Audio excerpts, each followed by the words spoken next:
So I'm going to go over the warm-up moves that I want you to do.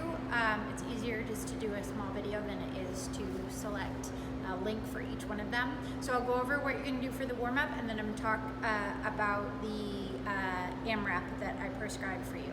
So for your warm-up, you're doing squats, push press, sprawls, and push-ups. So I had it memorized, and then I'm like, as soon as I walk in front of the camera, I forget it all.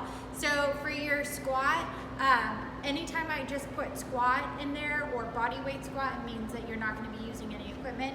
And for your warm-up, I just want you to be mindful of keeping that chest up, and we always send our butt back first when we go to squat. So we're chest up, butt back, and then depending on how tight your hips are the first round, you don't necessarily have to get your butt below your knees, which is referred to as below parallel. I just want you to be moving really well. And then as you warm up, I want that butt below that those knees as deep as you can go without collapsing. I want a nice tight engaged squat. For your push press, you're doing a movement in the conditioning called a thruster, which I'm going to go over in just a second.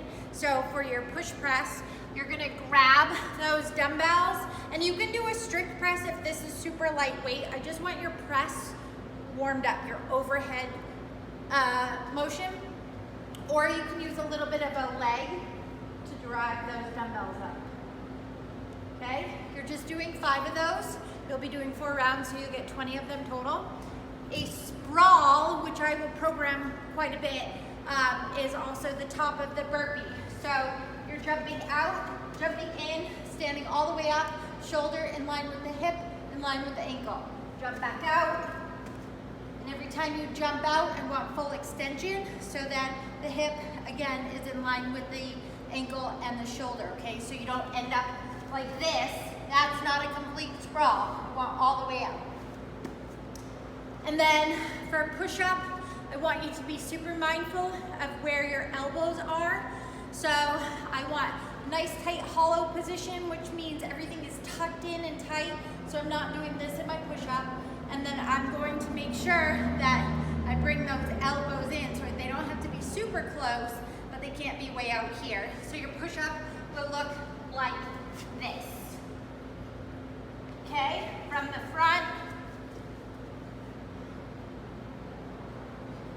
making sure not to let those hips sag. Now, for your conditioning, so you have 15 minutes to get as much work done as you can. You see AMRAP as many rounds as possible. So I have prescribed 20 body weight squats, 14 dumbbell thrusters, 12 burpees, and 6 Renegade Rows. So what you're going to do is you're going to go 20 squats, okay, as quickly as possible. Then you're going to grab your dumbbells. Now, for the thruster, you're dropping your hips below your knees, and as you come up, you're using that momentum to press that dumbbell overhead. Okay? 15 of those. Then you're gonna put, 16 of those. Then you're gonna put your dumbbells down, and you're gonna bang out 14 burpees.